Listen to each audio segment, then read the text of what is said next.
Okay, experimental live stream number 1 underway. Hopefully, it will be the only such stream. Before I begin, a couple of expectations. First of all, there may be a lot of technical problems with this. I might have microphone problems. I might have problems with showing pictures or things. Who knows? This is the first time I've actually had the wheel on one of these things. So, I wanted to get that out of the way first. Second, I want to get out of the way why this is happening. This was made probable, not possible, but probable, by none other than LDG, who switched gears on me in a recent event in his underground, where he started using the Irish technique of Blarney on me by saying that I was bleeding content, meaning that I kept giving the people in his underground free content when I should be streaming it. And also, in the same breath, also saying it'd be better if I did my own streams instead of trying to hijack other people's streams. So I guess he was right. I started thinking, you know what? He could be right. Let's try this out. So this stream is going to be very short. It's not going to have too much to say in it, but I think this year is the year where I will start streaming more, at all, really. At least once a month, maybe more, depending on how fast I get better at it, things like that. I'm depending on you guys in the chat here to let me know if I'm having any microphone hiccups, the background music, if it's too loud, stuff like that on the stream. And let's go do the usual thing here that everybody else does. LDG was first with "And First." Bird was in there second with Kapla. Murder Hornet Returns gave me a nice little yo. File 13, who I don't know by name, is asking if he is going to get spam, I guess, from this. Let's see. Resolute Germ popped in. John DeMarco says, greetings, everyone. It doesn't say hi to me. He says hi to all of you. That's fine, though. All right. So, and good, we don't have too many people in here. I know that Captain Random Nerd did subscribe to my channel earlier today, right around the time Bird plugged the stream. No doubt, I figure he wants to try to get some payback from all the times that I may have been a little too overzealous in his chat on his stream. So if that's the case, that's fine. I had it coming. But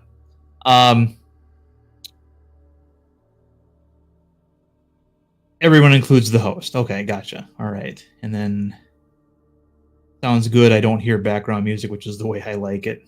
Okay, well. Anybody else? Does anybody? I'll just do it this way. Does anybody hear the background music? It's not really music. It's more like atmospheric tones, things. Yeah.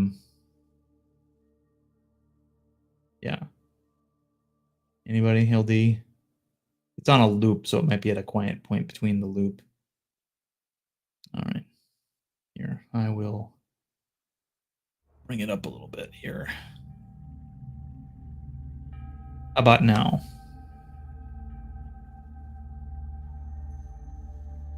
Nobody hears it? Yes, I'd go slightly higher. You using OBS. Okay, you hear it now. Okay, gotcha. All right, so it's a little bit too loud for me now, and I'm going to turn it back down. Level 25 sounds good. Okay. Late. Today, I do want to take some time. Okay. I'm going to take some time here to talk about something that I mention in almost every one of my videos, but never really go into depth because of the nature of why I do it. So let me share screens. It's weird. I'm doing it myself. Better put up the thing here first. All right. Isn't this exciting, folks? All right.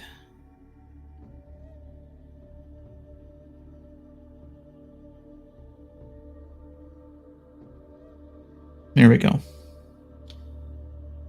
This I mention this every video that I make. It is a copy or two copies, rather, of my book, Captain Steel. Um, and I haven't really gone into what this book is about. First of all, the "and other stories" subtitle on it would, that indicates it's actually a collection of stories. It's not just one. Although Captain Steel is the main one. It's the novella. Uh, Novella is an ambiguous um, term that has different definitions depending on which publisher you're talking to. But generally speaking, it is a story whose length is longer than a long short story, but shorter than a novel. It's right in the middle. And some writers, like Harlan Ellison, thought that that was the superior format for telling a story. Um, that was his opinion, but he was one of the more prolific science fiction writers in the 20th century, so I tend to give him a lot of clout. Um, Originally, this book had a cover like this. This was the image that I had used for several videos, and this was a cover that simply when you're putting your novel up on Amazon. This is one of their template covers. It wasn't very good, hence the need to come up with something better. And for the new cover, um, I hired YouTube's own John Dillard to do this, and uh, he's the creator of the Buckler, Comicsgate or Comicsgate adjacent comic book that is on Indiegogo of crowdfunding. Very good piece. The Buckler is a comic book about a supervillain. It's kind of like I would compare it to Breaking Bad, in that he's taking a supervillain and making them the one you're supposed to root for. Okay, great file. Thanks for the notification there on the audio. I was kind of worried about that. Um, People who have read Captain Steel have asked me, Darren, why did you do it? Why did you effectively destroy that which you love? People who know me know that I was into comic book superheroes since I was a little kid. I learned how to read on them. Uh, to me, reading the Hulk say, Hulk smash puny humans was more exciting than hearing, Dick and Jane, see Dick run, stuff. And in Captain Steel, I kind of ended up suggesting, or rather destroying, the whole concept of superheroes in general. And uh, writers tend to do that stuff. Michael Piller, the executive producer of Star Trek Deep Space Nine, was often asked something. He was a huge baseball fan. And one of the things that he had established in Deep Space Nine was that by the 24th century, the era in which that show took place, baseball really wasn't a thing anymore. It wasn't played on Earth. It was an obscure sport that Cisco was one of the very few people who knew anything about it. And it really hits home in the episode. Oh, it was the first season episode where aliens took the form of various people like Rumpelstiltskin and such. And Jake Sisko was visited by what seemed to be the last major baseball superstar named Buck Bokai. He was this Asian guy in a baseball outfit, and he mentions that at the last World Series there were like 100 people in the stands. I mean, it was no one was interested in baseball anymore, and writers like Ira Stephen Bear talked about how they would ask him in his office, why, we know how much you love baseball. Why, when you created this show, did you establish that baseball was a dead sport? That seems so strange. And he said, look, he thought that writers had to have discipline, that it couldn't always be writing necessarily what you think or what you like. It had, and the idea that he destroyed something that he loved within the context of the show demonstrated that. He wanted to do that as sort of set an example for the rest of the writers on the writing staff. So After Michael Piller died, of course, then Cisco meets Cassidy Yates, and the writers decided to sort of pay an homage thing and bring baseball back within Star Trek. Cisco finds out from Cassidy Yates that several Federation planets have set up a baseball league, and that they have regular games. Pike City Pioneers was one of those teams, and that was their way of sort of honoring Piller after he died tragically of cancer. The titular character in Captain Steel is very obviously a Superman allegory. I did everything I could to suggest, okay, in this world of the story, Captain Steel is basically their Superman. The only difference is that in the narrative, in the world of that story, comic book superheroes are just that. They're comic book superheroes. There's no actual real superheroes in that universe, if you want to call it. They're all just fictional characters, until one day one of them seems to come to life, and that's the one here. Now, I play around a lot with the idea of the evil Superman. Now, understand that when I wrote this novella in the bowels of the USS Trepang in 1999.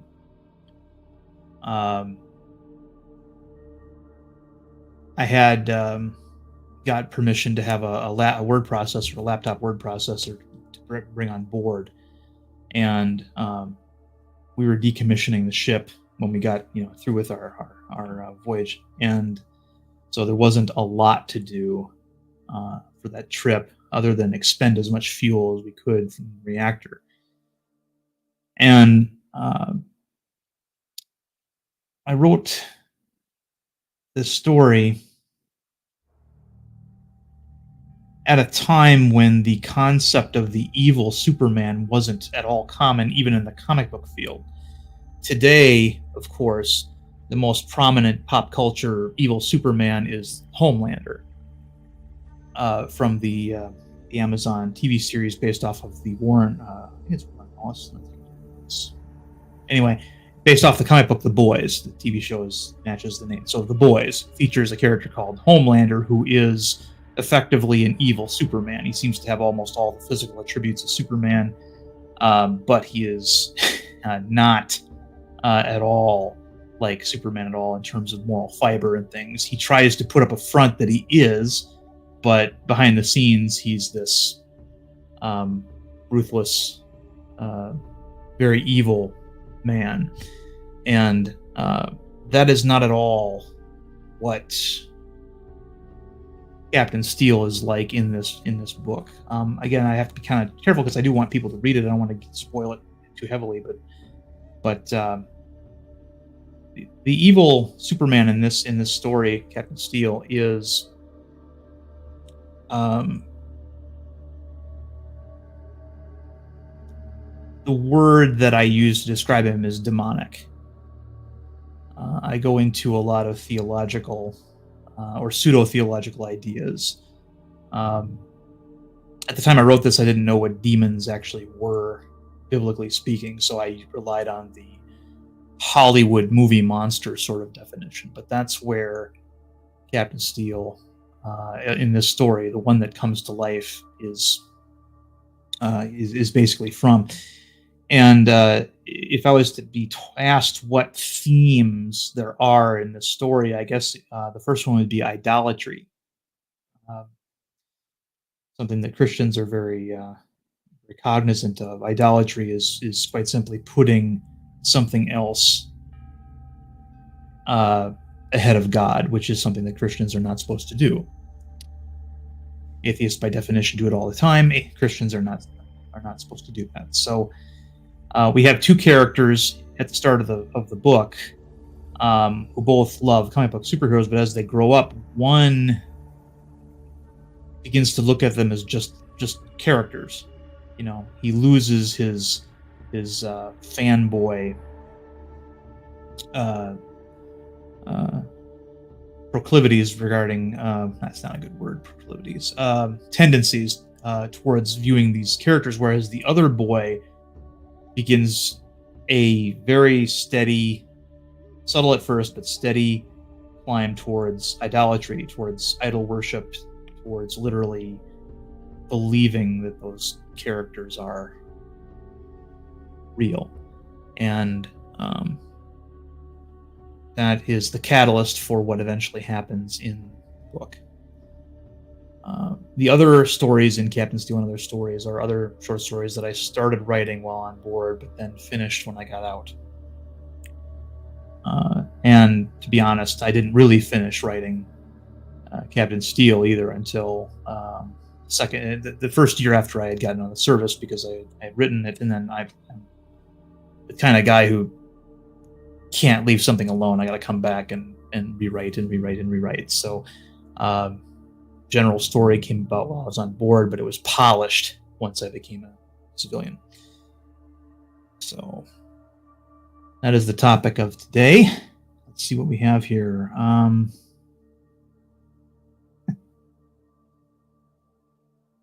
Tim Christ, WTF, Twilight Zone, am I in right now? You're not in the Twilight Zone. You're in experimental stream number 1. where Darren's trying to fumble and work his way through at least halfway intelligible stream for the first time, and hopefully we'll get better. Let's see, Mr. L, get in here, come get some. Okay, so let's see. I have been talking about myself quite a bit here and haven't looked at the chat much. Okay, people are talking about OBS. It looks like it's the usual cast of miscreants that are in my chat. It's fine. Oh, John DeMarco, I must have forgotten. You did buy or bootleg a copy and then read it, huh? All right. Oh, so for anybody who wants a copy of Captain Steel, all you have to do is go to Amazon, type in my name, Captain Steel, and it'll come up. I recommend the physical copy simply because I prefer myself personally reading a physical copies of books. I'm not sold on the tablet, digital reading. Although if you're somebody like Bird who kind of relies on that format for reading, then go ahead. But if you can enjoy a physical book, then go ahead and do it. Okay, so John liked it. Okay, that's good. Well, I'm glad somebody liked it. All right, so what to expect in the coming months, weeks, undisclosed time periods. In these streams, I am going to be generally picking a topic, and it will be a little bit, it'll have a little bit of structure. Oh yeah, Mr. Lindell. Yeah, he's so much better at this than I am. I forgot to say hit the like button. So thank you, Mr. Lindell. I'm going to have more structured topics. I'll be talking about things that interest me.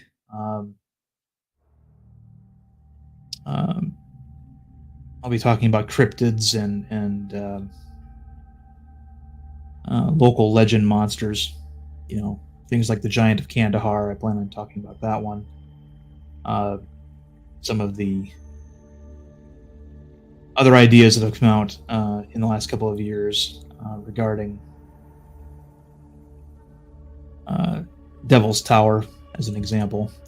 I will not typically be talking about the shape of the Earth, just because that seems to bring out the worst in people.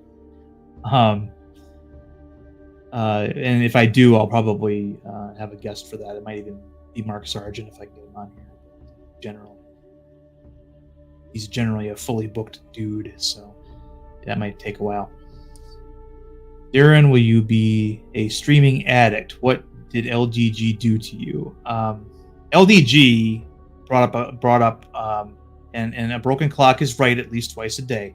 He brought up a valid point, and he also put some Blarney into it, which works on me at least. He said that the stuff the antics that I go into in his underground would make good content for a channel. And he said, instead of saying it in here where only 2 or 3 people are privy to it, I should put it out there. And I said, you know what? That's what I'll do. I'll do a stream, this weekend. And his first response was, really? Like he was not he was not expecting that. He was expecting my usual resistance. Um, so yeah, sometimes it feels good not to resist. And I've had StreamYards for a while and never used it for this purpose. So bit more than 2 and 3. Yeah, I have a gift for understatement. I know. Okay, now I know I'm in the Twilight Zone. Okay. All right. You need him in the room so you can public the banter. That's another thing that I want to bring up. Tim kind of hit on something. I don't intend on having guests, at least not very often, because most of the guests I can find don't understand what the purpose of a guest is. The purpose of the guest is to make the host look good. And this might change, but for right now, just until I can get kind of used to this spontaneous sort of presentation, I will be avoiding guests. I also will not be hopping on here emotionally. Let's say somebody ticks me off. Let's say I'm on Deja's stream or while Mike pops in or something, and stirs the shit, and then I hop on here and start ranting and raving about people I don't like. That's really not anything I'm going to be doing.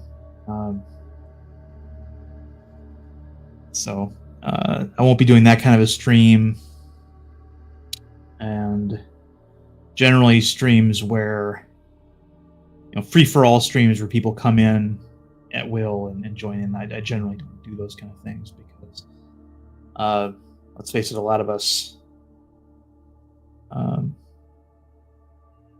I guess I'll just leave it at that. There are people out there that tend to derail streams, and I've even been accused of being one of those people. So I'm going to keep it simple for right now, and maybe we'll see. Maybe if I keep doing this until maybe April or May, then I'll start relaxing some of these rigid draconian guidelines of mine. But yeah, so. But as long as I do have a few people in here, I'll throw this out there. I don't pretend to take any of it to heart, but let's just see what kind of answers we come up with here. What topics would you like to see in a Darren Wagner live stream, besides the ones we've already talked about? Good evening, Andy. Thanks for joining me.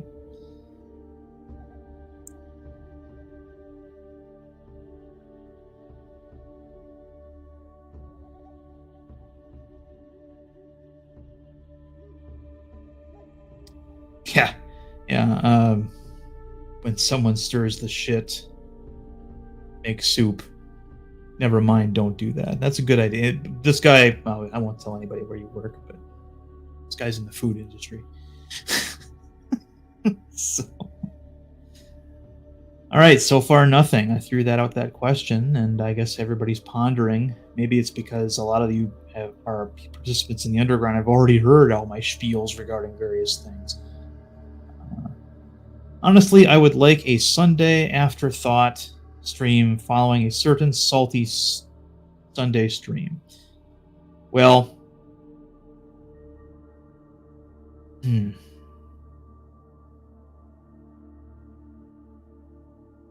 I don't see myself going after other YouTubers here, even at least not seriously. But then again, that might change. I mean, if Salty said something egregious, then I might be compelled to respond, but only in the most respectful way.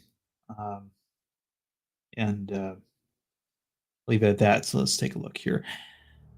Topics from Tim: hot anime girls. Well, Tim, that's an acquired taste, and I have not acquired that taste. Although I do have a thing for Asian cougars.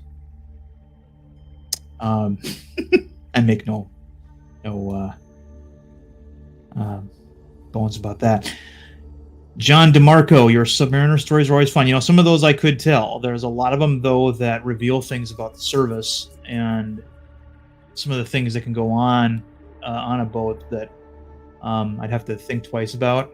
A lot of people have heard the infamous Snickers story in the private, which I will eventually probably have to tell in a sanitized way here on a live stream. But that's an example of some of the frankly outlandish things that can happen on boats.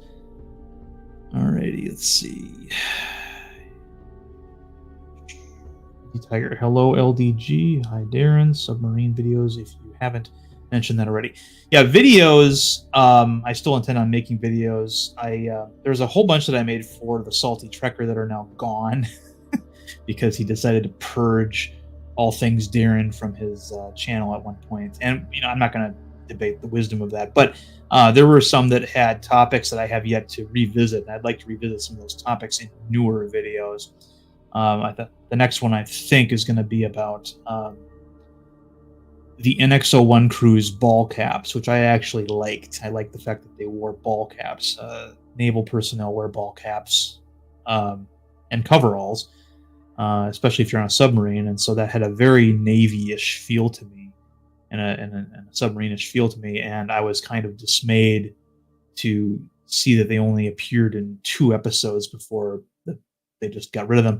I think that the hats themselves were a little bit lackluster. They should have said more than just NX-01 on them. I think they should have had a better design, maybe like the patch that they get that goes on their shoulder, something like that. Ball caps are weird because it's just like George Carlin said when you're comparing football to baseball. In football we play it. In football we wear a helmet.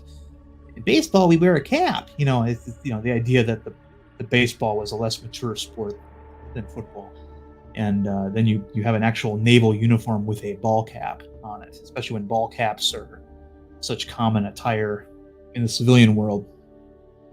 Funny story though, when we were issued our ball caps. At basic training,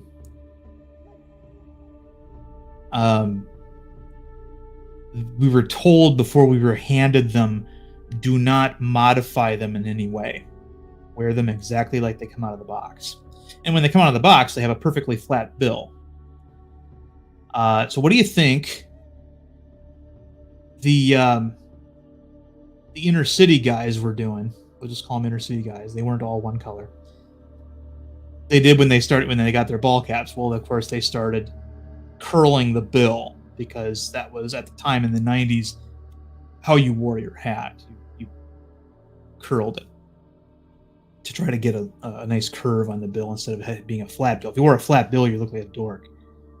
And those people at basic training were just waiting for the guys to start doing that so they could lay into them and chew them out, make examples of them, and that's what happened.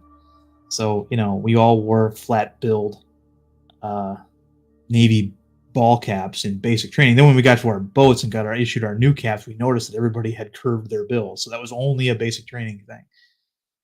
Out in the fleet, that was perfectly fine. So, funny little story there about how basic training really isn't service that you join. It's just the transitional phase.